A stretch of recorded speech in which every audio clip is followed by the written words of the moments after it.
हाँ जी, सभी को नमस्ते जी। Very good morning to all of you. सारे अनु सत श्री अकाल। मैं सत्य प्रकाश आज आप लोगों के सामने इंग्लिश ग्रामर की कुछ बेसिक बातें लेकर आया हूँ। और आज की इस वीडियो में मैंने तीन तीन लैंग्वेजेस को प्रेफर किया है ताकि आप लोगों को मल्टी लैंग्वेज से इन चीज़ों को सीखने का मौका मिले और ये बहुत ही बेहतरीन एक्सपीरियंस होगा आप सभी के लिए। जो लोग बातों को प्रॉपरली हिंदी में नहीं समझ पाते, जो पंजाबी लैंग्वेज ही मैक्सिमम समझ पाते हैं, तो उनके लिए मैंने यहाँ पर पंजाबी लैंग्वेज भी रखी है ताकि आप पंजाबी में भी इस चीज़ को अच्छे से समझ पाएंगे। तो जैसा कि मैंने आप लोगों को बताया कि इंग्लिश की बेसिक बातें आज मैं डिस्कस करने वाला हूँ। I am about to discuss basic things, fundamental things in English language. तो बेसिक चीज़ों पर तो हम लोग जाएंगे ही, लेकिन ये आज की इस वीडियो में और अपनी अपकमिंग वीडियोस में मैं जिन दो सेंटेंसेस को मैक्सिमम यूज़ करने वाला हूँ, मैं चाहता हूँ कि पहले आप उन दो सेंटेंसेस से फेमिलियर हो जाएं। देखिए, पहला सेंटेंस है you might have seen the Taj Mahal. ठीक है, देखो जी, माइट हैव ये मॉडल ऑक्सिलरी वर्ब के कंसेप्ट है। जब मॉडल ऑक्सिलरी वर्ब का कंसेप्ट हम लोग करेंगे तो उसमें ये बातें और भी अच्छे से आपको क्लियर होंगी। इस समय आपने बस याद रखना है कि अगर कभी इस तरह के स्ट्रक्चर से सेंटेंस बोला जाए तो इसका मीनिंग ये होगा भी जो आप इस तरह के सेंटेंस बोलिए तो इसका मीनिंग इस तरह निकल सकता है। ठीक है, आओ देखते हैं। यू माइट हैव सीन, जब हैव लग जाए, जब हैव लगे तो उसके बाद वर्ब की थर्ड फॉर्म आती है। ठीक है, सेम रूल अप्लाई होगा। You might have seen the Taj Mahal, आपने शायद, माइट लगाया ना, माइट, जो भी माइट हैव आ जाए, माइट लग जाए तो माइट शायद दी, पॉसिबिलिटी दी, संभावना की गल करता है। ठीक है, शायद ताजमहल देखा होगा, आपने शायद ताजमहल देखा होगा। पंजाबी च आपां कह देने हैं तुसी ताजमहल तां देखिया होवेगा, ਜਾਂ ਤੁਸੀਂ शायद ताजमहल देखा होगा, ਜਾਂ ਤੁਸੀਂ शायद उसका नाम सुनिया होगा, है ना, ਜਾਂ ਤੁਸੀਂ उसका नाम ਤਾਂ सुनिया होगा। ठीक है, शायद ਜੇ ਤੁਸੀਂ ਲਗਾਣਾ ਤਾਂ ਲਗਾ ਦਿਓ, ਨਹੀਂ ਤਾਂ ਲਗਾ ਕੇ ਵੀ ਆਪਾਂ ਪੰਜਾਬੀ ਚ ਗੱਲ ਕਰ ਸਕਦੇ ਆ। ਪੰਜਾਬੀ ਦੇ ਵਿੱਚ ਇਹ ਇਸ ਤਰ੍ਹਾਂ ਦੇ स्ट्रक्चर यूज होते हैं, पंजाबी ਦੇ ਵਿੱਚ ਆਪਾਂ कह ਦਿੰਦੇ हैं। ठीक है, ਤਾਂ हम हिंदी में कहें आपने शायद ताजमहल देखा होगा, आप पंजाबी च कहिए तुसी ताजमहल तो देखा होगा, ਜਾਂ आप अंग्रेजी च कहिए you might have seen the Taj Mahal. ठीक है, तो माइट हैव सीन मतलब शायद, पक्का नहीं है, हो सकता है आपने ना भी सुना हो, तो शायद है, पक्का नहीं है। नेक्स्ट देख लेते हैं, अगर पक्का हो तो हम लोग ये भी तो कहते हैं ना कि आपने ताजमहल जरूर देखा होगा, तुसी ताजमहल तो जरूर देखा होगा, ता जरूर, जरूर आ गया। ठीक है, कंपल्शन आ गई, तुसी ताजमहल तो जरूर देखा होगा, ਜਾਂ ਤੁਸੀਂ ਉਸ ਦਾ ਨਾਮ ਤਾਂ ਜ਼ਰੂਰ ਸੁਣਿਆ ਹੋਵੇਗਾ, ਤੁਸੀਂ ਇਹ ਫਿਲਮ ਤਾਂ ਜ਼ਰੂਰ ਦੇਖੀ ਹੋਵੇਗੀ, ਤੁਸੀਂ ਉਸ ਐਕਟਰ ਦਾ ਨਾਂ ਤਾਂ ਜ਼ਰੂਰ ਸੁਣਿਆ ਹੋਵੇਗਾ, ਤੁਸੀਂ मेरा ਨਾਂ ਤਾਂ ਜ਼ਰੂਰ ਸੁਣਿਆ नहीं होगा, अभी मेरा नाम आपने नहीं सुना होगा।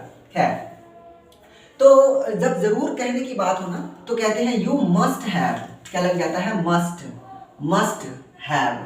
अच्छा, मस्ट हैव के बाद वही वर्ब की थर्ड फॉर्म, हैव के बाद याद रखना है, हैव के बाद हम लोग वर्ब की थर्ड फॉर्म यूज करते हैं। टेंस आप लोगों ने बचपन से पढ़ा है।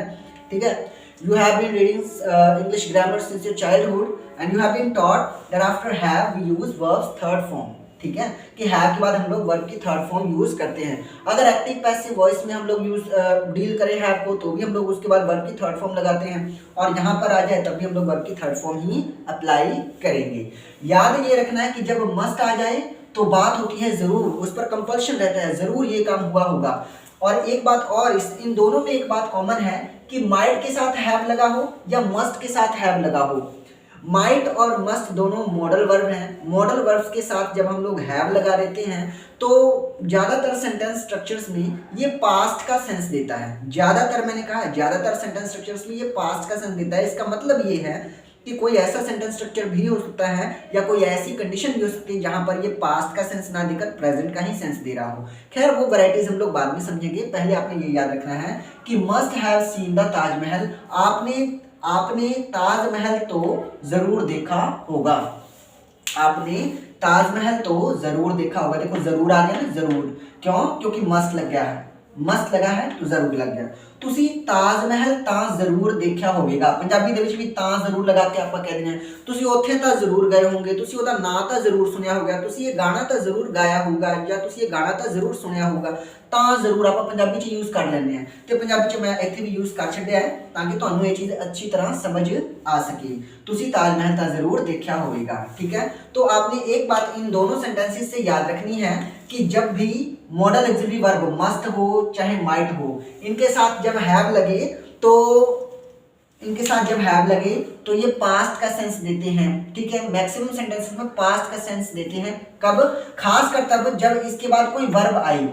अब वर्ब यहाँ सीन आया है, सीन का मतलब होता है देखना। ठीक है, सीन वर्ब है। अगर यहाँ पर वर्ब ना होकर कोई नाउन आ जाए, कोई नाम आ जाए, वर्ब ना होकर कोई नाउन आ जाए, तो हो सकता है कि ये प्रेजेंट की बात करें। ठीक है, वो कैसे होगा उसको हम लोग बाद में समझेंगे।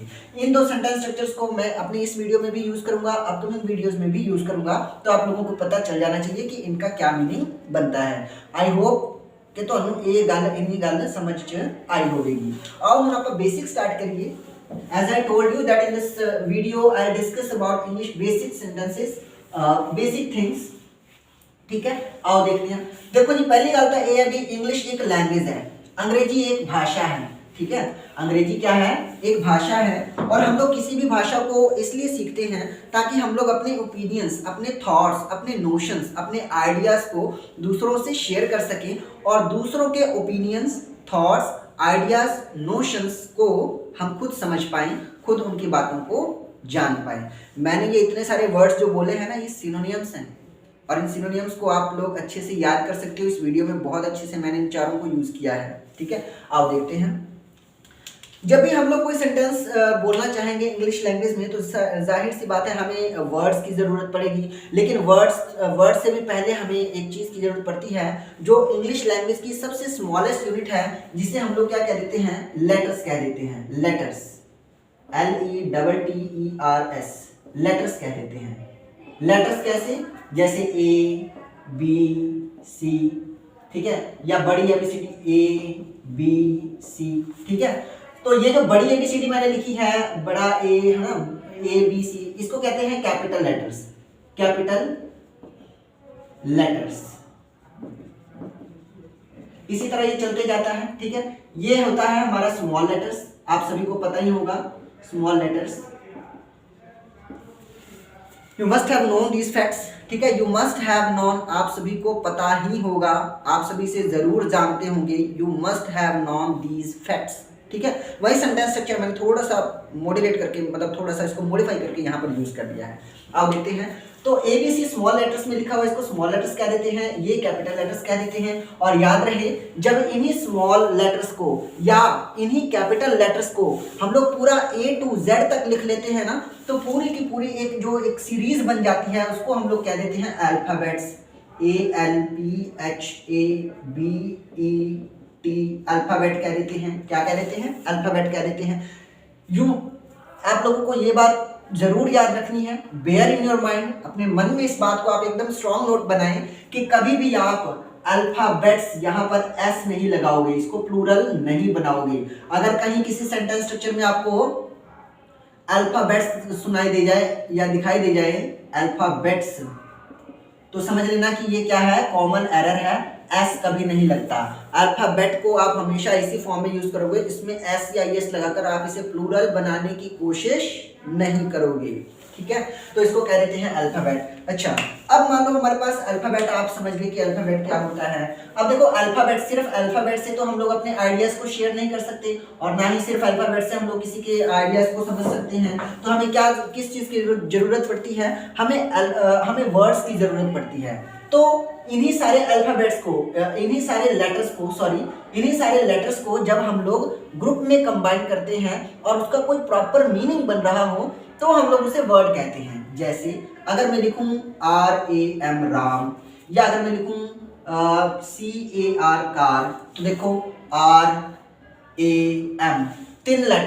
ਤਿੰਨ ਲੈਟਰ ਮੈਂ ਇਸ ਇੱਕ ਵਰਡ ਦੇ ਵਿੱਚ ਯੂਜ਼ ਕੀਤਾ ਹੈ, ਤੇ ਇਹ ਤਿੰਨ ਲੈਟਰ ਆਪਾਂ ਕੀ ਕੀਤੇ? ਗਰੁੱਪ 'ਚ ਕੰਬਾਈਨ ਕੀਤੇ ਹੈ, ਤੇ ਇਹ ਤਿੰਨਾਂ ਲੈਟਰਸ ਦਾ ਇੱਕ ਪ੍ਰੋਪਰ ਮੀਨਿੰਗ ਬਣਦਾ ਹੈ, ਜਿਹਦਾ ਮਤਲਬ ਹੁੰਦਾ ਹੈ ਰਾਮ।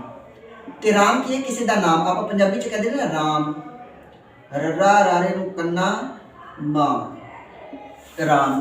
ठीक है, चाहे पंजाबी च लिख लो इस तरह राम लिख लो, चाहे हिंदी च लिख लो राम, बई गल तो उत्थे ही पैनी है। समझ रहे हो ना मेरी गल? ठीक है, तो चाहे तुसी राम लिख लो, चाहे तुसी कार लिख लो। ठीक है, तो ये की है, ये हुण प्रॉपर वर्ड है। ये वर्ड क्यों है? क्योंकि इन्हां दा एक मीनिंग बनता है। कार दा मतलब ਗੱਡੀ, ਕਿਸੇ ਕਾਰ ਦਾ ਆਪਾਂ ਨਾਮ ਲੈ ਰਹੇ ਮਤਲਬ ਕਿਸੇ ਆਬਜੈਕਟ। ਇਸ ਵਰਡ ਨੂੰ ਸੁਣਦੇ ਹੀ ਸਾਡੇ ਮਾਈਂਡ ਦੇ ਵਿੱਚ ਕੋਈ ਚੀਜ਼ ਇਮੇਜਿਨ ਕੀਤੀ ਜਾ ਸਕਦੀ ਹੈ। ਹੁਣ ਤੁਸੀਂ ਆਪ ਸੋਚੋ, ਜੇ ਮੈਂ ਇਹ ਲਿਖਦਾ RCA, ਹੁਣ ਇਹੀ ਤਿੰਨ ਲੈਟਰ ਹੈ, ਮੈਂ ਇੱਥੇ ਕੰਬਾਈਨ करते हैं तो ਕੀ ਇਹਨਾਂ ਦਾ ਕੋਈ मतलब है? नहीं है, ਇਹਨਾਂ ਦਾ कोई मतलब नहीं है, इनका कोई मतलब नहीं है, तो फिर ये वर्ड नहीं बन सकता, ਇਹਨੂੰ ਆਪਾਂ वर्ड नहीं कह सकते, ਇਹ वर्ड ਦੀ ਕੈਟਾਗਰੀ 'ਚ नहीं ਆਂਦਾ। वर्ड ਹੋਣ ਲਈ ਉਹਦਾ ਪ੍ਰੋਪਰ मीनिंग ਹੋਣਾ ਬਹੁਤ ਜ਼ਰੂਰੀ ਹੈ। ਠੀਕ ਹੈ, ਹੁਣ ਚਲੋ ਆਪਾਂ ਨੂੰ वर्ड ਬਾਰੇ ਵੀ ਪਤਾ ਲੱਗ ਗਿਆ, ਪਰ ਕੀ ਸਿਰਫ वर्ड ਦੇ ਸਹਾਰੇ ਆਪਾਂ ਆਪਣੇ ਆਈਡੀਆ ਸ਼ੇਅਰ ਕਰ ਸਕਦੇ ਹਾਂ? ਆਪਾਂ ਕੋਈ ਗੱਲ ਕਹਿ ਸਕਦੇ ਹਾਂ? Can we share our ideas only by using words, only by using a single word? ठीक है, सिंगल वर्ड से तो हम लोग अपने आइडियाज ओपिनियंस को प्रॉपर्ली शेयर नहीं कर सकते, तो हमें क्या पूरा एक सेंटेंस बनाने की जरूरत होती है। तो सेंटेंस कैसे बनता है? कह रहे वर्ड्स को वेट, हमने अल्फाबेट को जान लिया, अल्फाबेट के बाद हमने किसकी बात की? वर्ड की, WORD, वर्ड की बात की। अब कह रहा है वर्ड तो हमने जान लिया, लेकिन वर्ड से हम लोग प्रॉपर्ली शेयर नहीं कर पाते। वर्ड की एग्जांपल मैंने दे दिया आपको, राम है ना, कार, ठीक है, कोई भी वर्ड आप लोग इमेजिन कर सकते हो। अच्छा, वर्ड के बाद अब हम बात कर रहे हैं सेंटेंस की।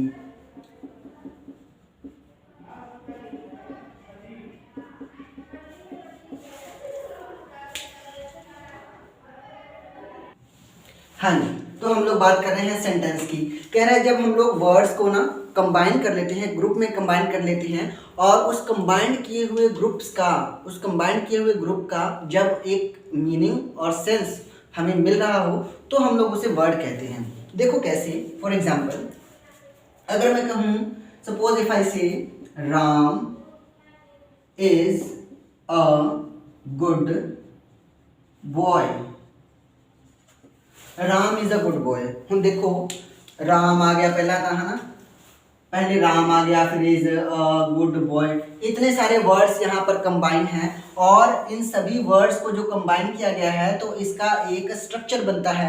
भी पहले राम लिखना है, फिर उसके बाद इज ही आना चाहिए, फिर उसके बाद ए, फिर उसके बाद ये, और फिर उसके बाद ये, इस तरह ये प्रॉपर एक स्ट्रक्चर बनता है। ठीक है, तो प्रॉपर स्ट्रक्चर में जब ऑर्गेनाइज्ड वे में ग्रुप ऑफ वर्ड्स को जोड़ा जाता है, ठीक है, वर्ड्स के ग्रुप को बनाया जाता है, तो उसे हम लोग कह देते हैं सेंटेंस। इसका मीनिंग भी है और इसका सेंस भी है।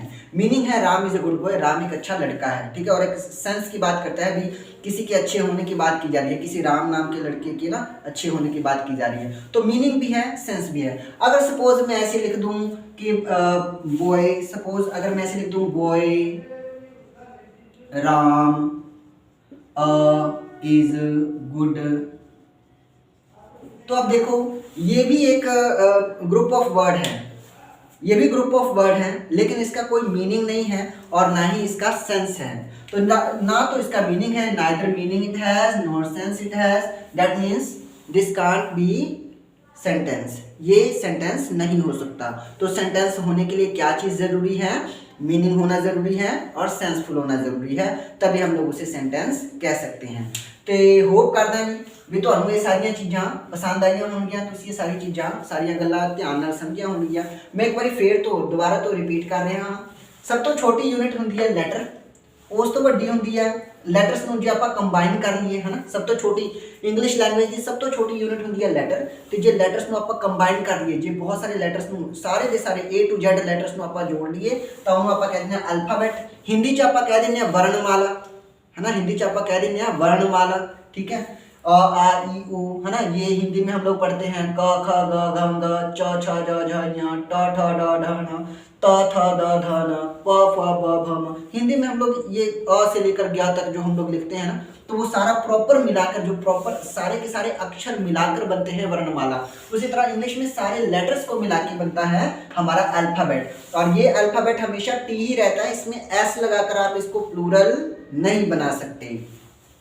जब हम लोग अल्फ़ाबेट को यानी कि लेटर्स को कंबाइन करते हैं और उनसे प्रॉपर मीनिंग हमें मिलता है, तो उस मीनिंग को हम लोग कहते हैं वर्ड। उस ग्रुप ऑफ लेटर्स को क्या कहते हैं? ग्रुप ऑफ लेटर्स को क्या कहते हैं? वर्ड कहते हैं। उसी तरह जब ग्रुप ऑफ वर्ड हम लोग बना लेते हैं, एक ग्रुप ऑफ वर्ड हमारे पास हो, वो प्रॉपर ऑर्गेनाइज फॉर्म में हो, एक प्रॉपर स्ट्रक्चर में हो, उसका मीनिंग बन रहा हो, सेंसफुल हो, तो उसे हम लोग सेंटेंस कह देते हैं। अगर वो ग्रुप में तो है लेकिन उसका स्ट्रक्चर नहीं बन रहा, उसका मीनिंग नहीं है, सेंस नहीं है, तो फिर वो सेंटेंस नहीं हो सकता। ठीक है, आई होप कि यहाँ तक आप लोगों को ये बातें पसंद आई होंगी, समझ में आई होंगी। ये यूट्यूब पे मेरा पहला वीडियो है, ये मेरी छोटी जी कोशिश है लोगों तक इस नॉलेज ਨੂੰ ਪਹੁੰਚਾਉਣ ਦੀ। ਤੇ ਨੰਬਰ ਆਫ ਲੈਂਗੁਏजेस ਜਿਹੜੇ ਮੈਂ ਇੱਥੇ ਯੂਜ਼ ਕੀਤੀਆਂ ਤਾਂ ਕਿ ਇਸ ਵੀਡੀਓ ਨੂੰ ਹੋਰ ਇੰਟਰਸਟਿੰਗ ਬਣਾਇਆ ਜਾ ਸਕੇ ਤੇ ਉਹ ਲੋਕ ਜਿਹੜੇ ਇੰਗਲਿਸ਼ ਜਾਂ ਸਿਰਫ ਹਿੰਦੀ ਨੂੰ ਸਮਝ ਕੇ ਚੀਜ਼ਾਂ ਨੂੰ ਚੰਗੀ ਤਰ੍ਹਾਂ ਗੇਨ ਨਹੀਂ ਕਰ ਸਕਦੇ, ਉਹ ਵੀ ਇਸ ਵੀਡੀਓ ਤੋਂ ਫਾਇਦਾ ਚੱਕ ਸਕਣ। ਚਲੋ आज के लिए इतना ही। I hope this will be sufficient for today. So thank you for listening me. अगर आपका कोई भी सजेशन हो और आप कोई भी कमेंट करना चाहते हो इस वीडियो को लेकर, इस नॉलेज को लेकर, अपनी कोई भी आप ज़रूरी राय देना चाहते हो तो कमेंट बॉक्स में ज़रूर अपनी राय दें। और अगर पसंद आई हो तो ही इसे लाइक करें, शेयर करें। पसंद ना आई हो तो जय श्री राम।